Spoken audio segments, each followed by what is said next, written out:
Monday's Starlink launch from Cape Canaveral resumes constellation expansion and tests direct-to-cell backhaul at scale. This is SpaceX Daily, episode 62. A Falcon 9 is scheduled to lift off from Cape Canaveral on Monday, carrying the next batch of Starlink satellites. The mission returns the constellation to its regular cadence after recent pauses. Direct-to-cell hardware on the satellites will continue testing with partner carriers. The launch supports ongoing subscriber growth targets for residential and maritime users. Watch for post-flight confirmation of laser link performance between the new satellites and the existing shell. This flight continues the cadence tracked yesterday and directly addresses the open question of direct-to-cell ramp speed. SpaceX is preparing a dedicated manufacturing site in Bastrop County for orbital data center satellites. The facility will produce satellites equipped with onboard compute nodes and high-bandwidth laser links. These satellites are intended to host AI inference workloads in low Earth orbit. Construction timelines and power delivery hardware details remain under local permitting review. The project directly ties Starlink production lines to XAI compute demand. Site selection leverages existing Bastrop logistics already supporting Starlink hardware. Worth keeping an eye on is an analyst assessment that assigns only a 7% probability to near-term operational status for the proposed AI satellites and orbital data centers. The low odds reflect unresolved questions around continuous power generation, thermal rejection, and radiation hardening for GPU racks. Resolution would require demonstrated hardware flights and sustained on-orbit performance data. From an engineering standpoint, the orbital placement moves the power and cooling problem from terrestrial substations to solar arrays and radiative panels. The raw material floor for a GPU rack is the silicon, copper, and aluminum inside the chips and boards. Everything else multiplies cost through launch mass, radiation shielding, and thermal rejection. Placing inference nodes in orbit collapses the idiot index on terrestrial power delivery, because sunlight is continuous above the atmosphere and waste heat radiates directly to space rather than requiring chillers or cooling towers. Starlink's existing laser link architecture already supplies the interconnect fabric, so the incremental engineering task is packaging the compute nodes to survive launch loads and thermal cycling while maintaining the same pointing accuracy used for inter-satellite data. The Gigasat factory therefore focuses on satellite bus commonality with current Starlink production rather than new silicon processes.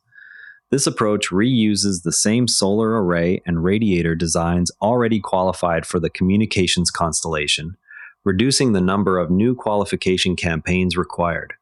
The main remaining variable is the thermal interface between the GPU cold plates and the satellite's radiative surfaces, which must reject heat across the full range of beta angles encountered in low Earth orbit. SpaceX is advancing a $17 billion Texas site focused on power infrastructure for chip fabrication tied to AI workloads. The plan emphasizes on-site gas turbines and grid upgrades over silicon process nodes. Turbine capacity will supply the steady baseload required for continuous AI training clusters. Site selection aligns with existing Starbase logistics and transmission corridors. Next milestones include turbine procurement contracts and interconnection studies. The emphasis on turbines reflects the priority of reliable megawatt-scale delivery ahead of any specific chip process choice. SpaceX and Italian officials are negotiating a $1.6 billion contract for nationwide Starlink coverage. The agreement would expand maritime and aviation terminals alongside residential service. Terms include dedicated spectrum access and ground station siting. The deal builds on existing European regulatory approvals for the constellation. Final signatures are expected after technical reviews conclude this quarter. The contract would add Italy as a major government customer for both commercial and potential Starshield adjacent services. The Bastrop facility will integrate compute nodes directly into satellite buses already in production for Starlink. Laser terminals will handle both inter-satellite routing and downlink of inference results. Local permitting covers both the factory footprint and the high-voltage feed required for final integration and test. The project positions Bastrop as the manufacturing node linking terrestrial XAI clusters to orbital capacity. Negotiations cover both commercial broadband and potential national security terminal allocations.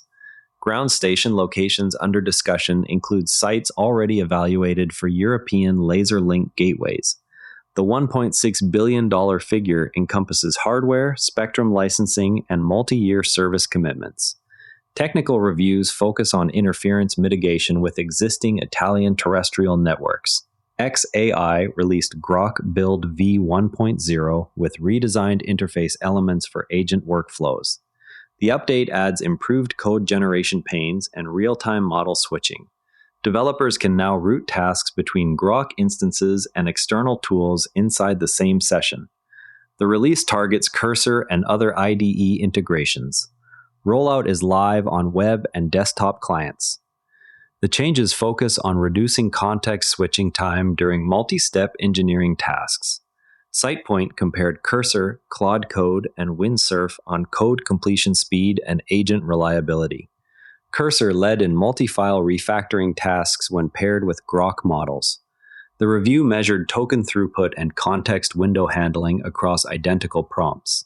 Claude Code showed stronger single-file reasoning in some benchmarks. Windsurf trailed on large repository navigation. The results highlight how Grok integration affects real-world developer throughput inside the Cursor environment. Normand Ranger slowed to under 1 knot while towing Starship 40 toward Dampier, prompting speculation about tow line or weather issues. Observers note the heavy lift vessel Dongbang Giant departed India in late July and could reach the area soon. Community members are tracking whether the vessel will be tasked with returning the vehicle to Starbase. Reddit users asked whether Starship remains the only planned vehicle capable of carrying more than 4 crew to low Earth orbit or the Moon once human-rated. Discussion centered on Orion and New Glenn manifest limits versus Starship's planned pressurized volume. No competing architecture with comparable crew capacity has entered detailed design yet. On the AI front, Grok Build v1.0 introduces UI changes that streamline agent handoff between models inside Cursor sessions. The update supports faster iteration on SpaceX internal simulation scripts. The Gigasat factory in Bastrop will build satellites carrying AI inference hardware and laser terminals for orbital compute clusters. Power and thermal systems are the primary design drivers. Cursor's 2026 comparison shows Grok integration leading multi-file tasks, expanding the distribution path for XAI models among SpaceX-adjacent developers. That's the day at SpaceX. That's a wrap. S&P CX is trading at $114.92, up 0.4%. If you're new here, subscribe and this briefing finds you every day. I'm Patrick in Vancouver. Thanks for being here, and I'll see you tomorrow. And before you go, this show is part of the NARA Network, a family of daily podcasts on tech, science, and markets, each one a short, sharp briefing you can finish on the commute. If today earned its place in your feed, here's your next listen. Unintended consequences. True stories of good intentions that backfired. Find every show free at neranetwork.com. Want the written briefing with source links? Each show keeps a summaries page on neranetwork.com, scannable, dated, and free. This episode used AI voice synthesis of my voice. Editorial selection and analysis are my own.